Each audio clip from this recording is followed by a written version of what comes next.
Tisztelt megemlékezők! 70 évvel ezelőtt ezen a napon a magyar katonai repülés egyik legkiemelkedőbb alakja nagyon tragikus körülmények között vesztette életét. Hogy ki is volt az a Tóth Lajos, aki itt nyugszik a 298-as parcella 18-as sorának 37. sírjában. 1922. augusztus 25-én született Újfehértón. Édesapja hivatásos gyalogos főhadnagy volt, aki egyébként az első világháborúban orosz hadifogságba esett, ebből szerencsére haza tudott jönni. Viszont ugye a trianoni békediktátum katasztrofális következményei nem csak a területveszteséggel jártak, hanem a haderőnket is nagyon meg kellett csonkítani, ezért ő 1923-ban már nyugállományba vonult, le kellett szerelnie. Volt még egy 2 évvel később született öccse Tóth Lajosnak, Zoltán, aki 1944.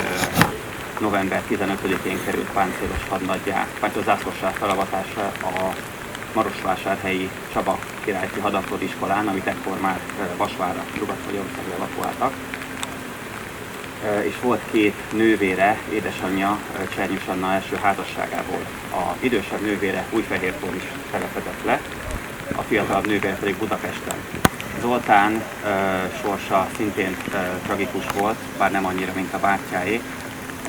Még beszélek róla a perbe, ő is belekerült ebbe a Puma perbe. Elítélték, börtönbe került, 56-ba elhagyta az országot. Annyira megrázta, ami a bátyjával történt, Nyugat-Németországba telepedett le, hogy a nevét is megváltoztatta.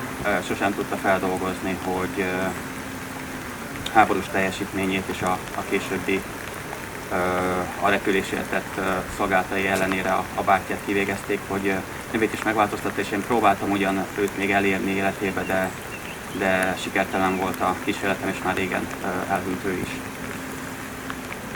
Ami a fiatalkorát, gyerekkorát illeti, ifjúkori éveit Tóth Lajos Egerben töltötte, itt végezte az elemi iskolát is, és mivel ugye 4 gyerekes családról beszélünk, ahogy kitértem a testvéreire, ugye a családfenntartónak nehéz volt a gyerekek tanítatása, ezért azt az utat választotta, amit nagyon sokan próbáltak ekkoriban, katonatisztek, illetve katonacsaládok.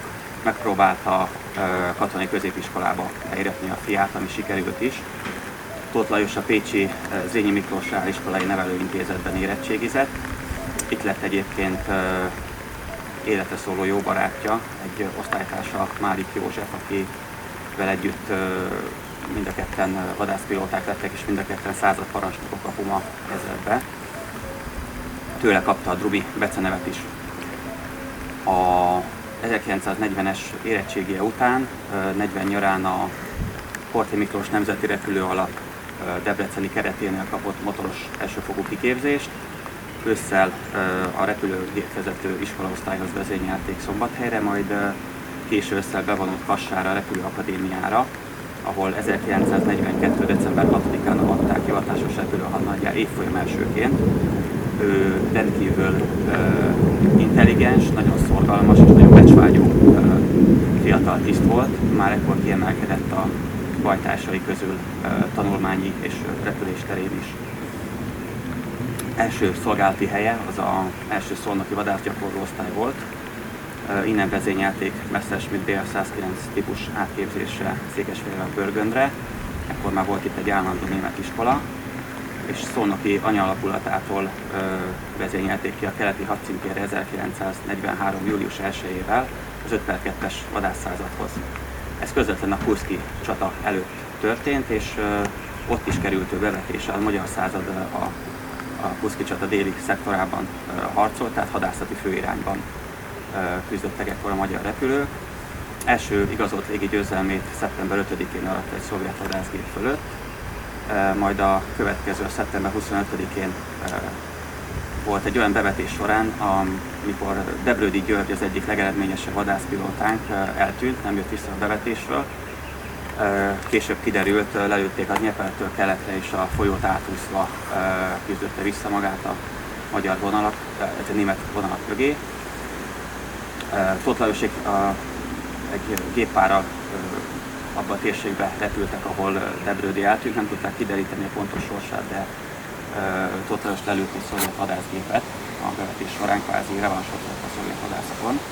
Nem tudta, hogy hamarosan ő is úszni fog, ugyanis október 3-án őt lepteveg egy szovjet vadászgép a Dnyeprtől keletre, és hátulról lelőtte, légűgéppel hasra szállt, és ő is hosszas küzdelem után a folyót átúszva került vissza a saját vonalak mögé. Már kétszer leszálláskor megsebesült, majd másnap géppisztoly lövést is kapott a bal karjából, úgyhogy 2 sebesülési parancsot is kapott a tűzkeresztjéhez. Egyébként ez esetben be tudtam azonosítani egyértelműen a szovjet pilótát, aki lelőtte, akaratán kívül nyilván, de egy szovjet ásznak a eredményességi listájára iratkozott föl Tóth Lajos. Egy Voronyuk nevű főhadnagynak a 11. igazolt légigyőzelme volt az ő gépe, aki a 112. szovjet gárda vadászrepülőezrednek a nagyon eredményes pilótájával 15 igazolt légigyőzelmet fejezte be a háborút. Hamar felgyógyult a sebesüléséből kinn a hadműveleti területen, és már novemberben elérte az 5 igazolt légigyőzelmet. Ebben a hónapban 3 Il-2-es csatarepülőgépet lőtt le. Évvégéig 7-re emelte a légigyőzelmeinek a számát, majd januárban és februárban is lelőtt egy szovjet vadászgépet. Amikor 44. március 14-én hazavezényelték, akkor 95 harci bevetés során 9 igazolt légigyőzelemmel került haza. Rövid időt töltött Szolnokon, mert május 1-jel felállították Veszprémbe a 101. Puma vadászrepülő osztályt. Ennek a második századát szolnoki pilóták alkották, ide került ő is. Először rajparancsnoki, majd első tiszti beosztásba. Pap Tibor főhadnagy volt a századparancsnok ekkor még. Júniusban is megkezdte az amerikaiak elleni bevetéseit. Nyár és ősz folyamán 22 amerikaiak elleni harci bevetése során 4 légigyőzelmet jelentett. Őt is 2-szer lőtték le az amerikai vadászok, egyszer már említette Lambert tábornok úr. Július 7-én a 82. Fighter Group egy Lightning-ja lőtte le Tét mellett, aztán augusztus 7-én a 31. Fighter Group egy Mustangja lőtte le az Alaszent mellett szállt hasra akkor a gépével, Tétnyi lejtőernyővel ugrott. Ki kell még emelni, ugye újraindultak a szovjetek elleni bevetések, a Vörös Hadsereg elérte Magyarországot. Október 11-én a Honvéd vezérkar elrendelte a ekkor már ezredelőre megnövelt Pumák első osztályának az intenzív felderítő repüléseit, mert nem voltak tisztában a szovjet páncélos ékek helyzetével, és Tóth Lajosék másfél órás bevetés során próbálták a szovjet élek helyzetét megállapítani. Tóth Lajos maga annyira sikeres és részletes felderítő jelentést adott le, hogy a légvédelmi erők parancsnoka külön dicséretbe részesítette. November 9-én vezényelték el Pap Tibort a század éléről, átvette a kiképző 101-6-os század vezetését, ekkortól lett a 101-2-es vadászrepülőszázad parancsnoka. Tóth Lajos a háború végéig ezt a beosztását meg is tartotta. Az eredményes vezetésével, részben a saját eredményei, részben szinte ebben a században repülő Szentgyörgyi Dezső eredményei, és részben a eredményes harcvezetése nyomán a 101/3-as századot lekörözve a háború végére a 101/2-es század lett a Puma ezred legeredményesebb, legeredményesebb százada.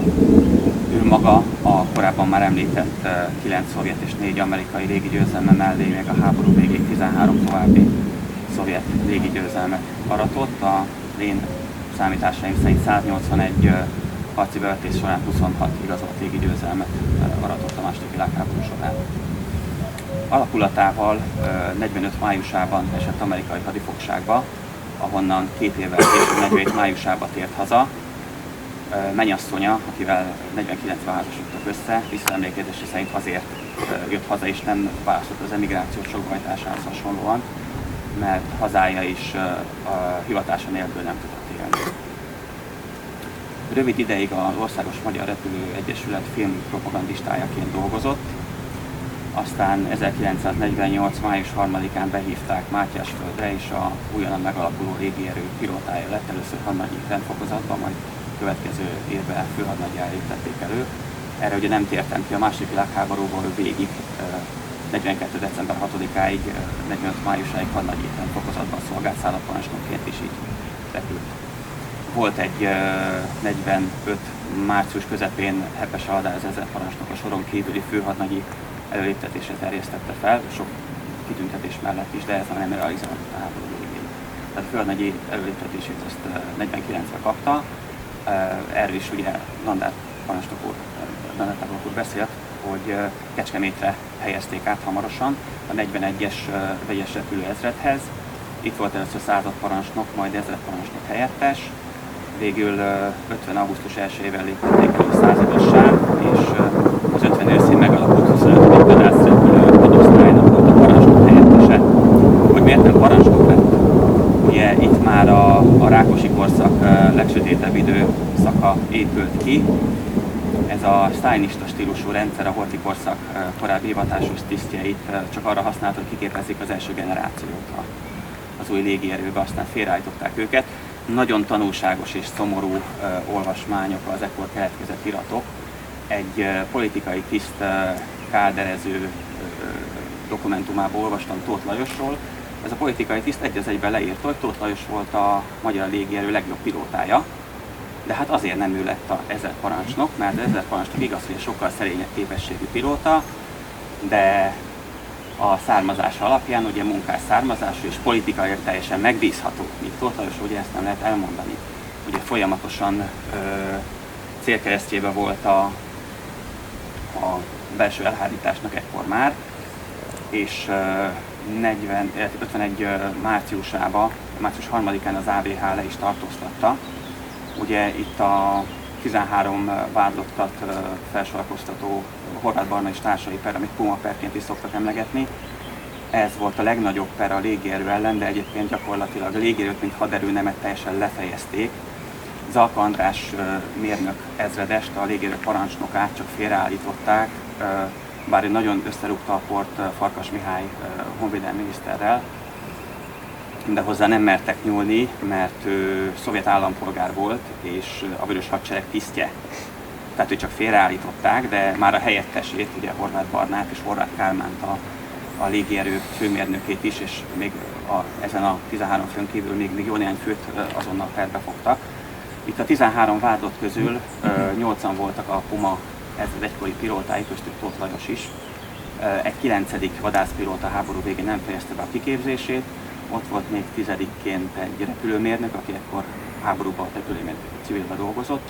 Horváth Kálmán és Horváth Barna csak névrokonok voltak, ők bombázó pilóták voltak a háború idején, kicsit idősebb generációból. És ott volt még 13-ként Kakuk-Tojás, Horváth Zoltán, Tóth Lajosnak az öccse, akit említettem, hát ő is belekerült a perbe, mint ahogy Tóth Lajosnak a feleségét is letartóztatta az AVH 6 órával, azt követően, hogy őt elhurcolták. Egy óriási pofont kapott az elején, aztán lelki terror alatt tartották, fél évig volt a feleség az AVH fogságába, aztán 2 évig volt Kistarcsán az internáló táborba. Ugye Kistarcsán a internáló táborba ítélet nélkül évekig tartottak embereket fogva, ő is addig volt ott 53. szeptemberéig, amíg a tábort fel nem számolták. Sajnos sokkal kevesebb idő jutott. Őt ugye napra pontosan 70 évvel ezelőtt, június 11-én felakasztották. Azt tudni kell, hogy a perben ő a harmadrendű vádlott volt, az elsőrendű volt Horváth Barna, a másodrendű Horváth Kálmán. Mindhármójukat halálra ítélték, de a honvédelmi miniszter, Farkas Mihály, Horváth Kálmánnak és Horváth Barnának kegyelmet adott. Tóth Lajosnak viszont sajátkezőleg írta rá a feliratokra, hogy nem kaphat kegyelmet, az ítéletet végre kellett hajtani. Állítólag a különös ellenszenvét azzal érdemelte ki, hogy korábban egy bemutatón bemutatták Farkas Mihálynak Tóth Lajost, és Farkas Mihály megkérdezte tőle, hogy nem mondja csak mennyi szovjet gépet lőtt a háborúban híres Messerschmittjével, Tóth Lajos pedig megmondta neki a számot, és ezzel úgy fölbőszítette a kegyetlenségéről egyébként hírhet honvédelmi minisztert, hogy ezzel szó szerint a saját halálsítéletét írta alá. Így 51. június 21-én, június 11-én a Fő utcában felakasztották, ami a sírját illeti, ami itt a 298-as parcellában található. Ezt 2002. szeptember 11-én exhumálták. Azt tudni kell, hogy itt a politikai megtorló perek idején a fedőnév alatt történő eltemetés az nagyon gyakori volt. Itt a 18-as sor 37-es sírban egy Horváth Ferenc nevű 39 éves korral megjelölt személy volt, aki a feljegyzések szerint június 13-án lett kivégezve. Valójában ugye ez volt Tóth Lajos, egyébként Nagy Imrének is fedőnév alatti eltemetése volt, itt női név alatt ráadásul szerepel. Tóth Lajos esetében az azonosítás az a antropológiai jegyek alapján, a nagyfokú morfológiai azonosság alapján, fotók alapján történt, meg DNS minta alapján azonosítás nem került sor. Tehát ez alapján, mint nagy valószínűséggel beazonosíthatóan Tóth Lajos temették vissza ugyanabban a sírba 2003. szeptember 10-én és máig ott nyugszik. Az 56-os forradalom légéreje a forradalmi halottak közé beiktatta, és a 56 után meginduló felülvizsgálatok során a Katonai Bíróság 58-ba bizonyítottság hiányába mentette föl Tóth Lajost, majd a rendszerváltoztatást követően 1990-ben a legfelsőbb bíróság bűncselekmény hiányában mentette föl. Magyarország honvédelmi minisztere a rendfokozatát rehabilitálta, helyreállította, és egyben 1990. december 1-én alezredessé léptette elő. Sajnos a bajtársai közül már nem él senki. Ezred pilótái közül utolsó kettő tavaly novemberben, decemberben tűnt el. Emlékének méltó megőrzése az utóbbi mi feladatunk, úgyhogy remélem, hogy még sok ilyen rendezvényen fogunk részt venni, vagy itt, vagy Újfehértón, hogyha esetleg a exhumálásra és a szülő településén az újra a temetéssel megtörténik. Köszönöm szépen!